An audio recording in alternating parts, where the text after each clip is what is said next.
talk about recruiting nationally. JT Tuimoloau and Korey Foreman can push Oregon to #1 in recruiting. This at a time when Alabama picked up a consensus top 150 player in Kendrick Blackshear last night, who announced his commitment to Alabama on his grandmother's birthday. Good for him. Kendrick Blackshear has been on my radar for 4 years because it's really hard to miss a kid who's 14 years old, 6'2", weighs 240 pounds, and is built like a Greek god. Okay? It's really hard.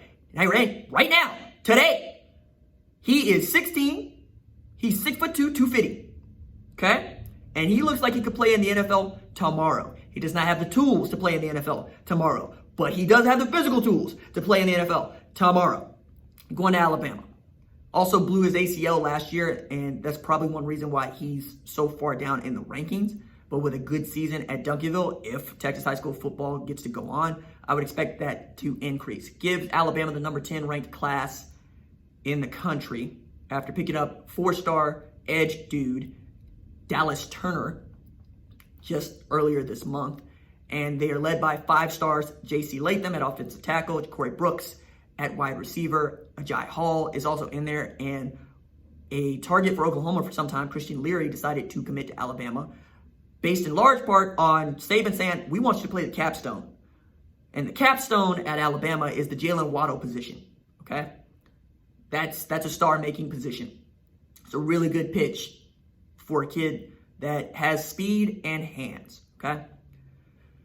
Then there was the news of Jordan Hancock, who reopened his recruitment last night after having been committed to Clemson for about 4 months, dating back to March 11th.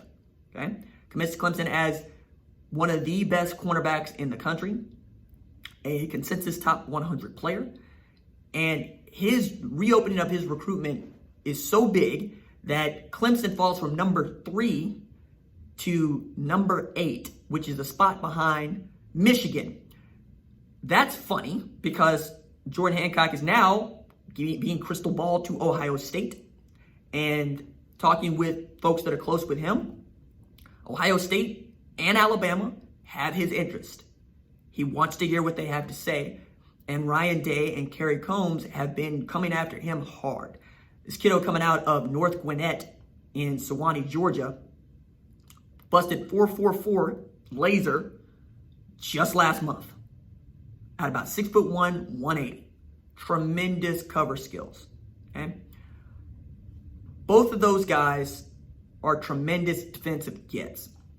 Neither one of them Oklahoma was in on at the end. It's kind of a criticism I've had of Oklahoma.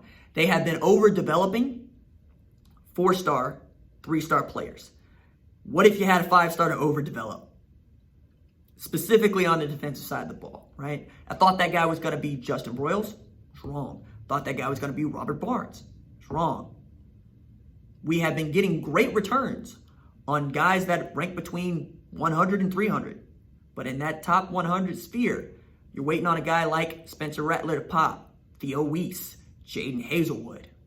TJ Pledger was an All-American. Still hasn't done much. Okay? Meanwhile, Oregon out here recruiting like an SEC West team. And why SEC West team? Because Alabama ranks 10th in the 2021 team composite rankings in the middle of July. They rank 4th in the SEC. 4th. That sound like the SEC we know? Yeah. Tennessee's up there, but it's more quantity than quality, though they have a couple 5-stars in there, and that means something, right? LSU has picked up 4 commitments in 2 weeks. 4 commitments in 2 weeks. They picked up one on Sunday in Greg Penn. Chris Hilton just last Friday.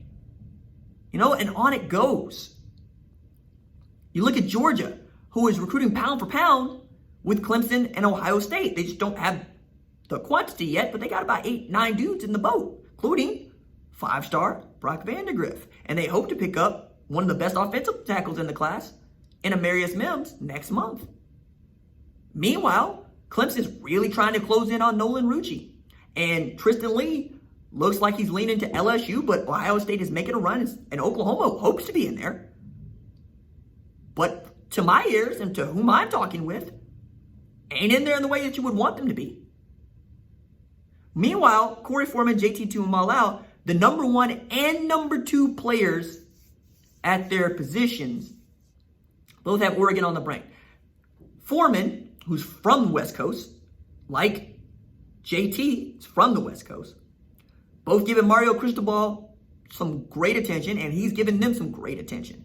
And after Troy Franklin, wide receiver, got bumped up to 5-star, and then they were able to go and get Isaiah Brivard out of Mississippi, who was a real Joe Moorhead kid coming out of Mississippi State, took the offense coordinator job at Oregon, had ties to Mississippi, went back down there to get a kid. And then you look at what Noah Sewell is going to do at Oregon. This 270-pound linebacker. I'm waiting on them to put his hand on the ground, but we'll see. Justin Flo, who's one of the best players in the country last year. Oh yeah, Dante Manning, who was once committed to Oklahoma, ends up going to Oregon, doesn't feel any kind of way about it.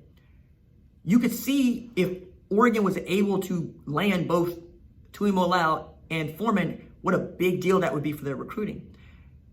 And it wasn't so long ago that we were talking about whether or not Oklahoma would be that kind of a place.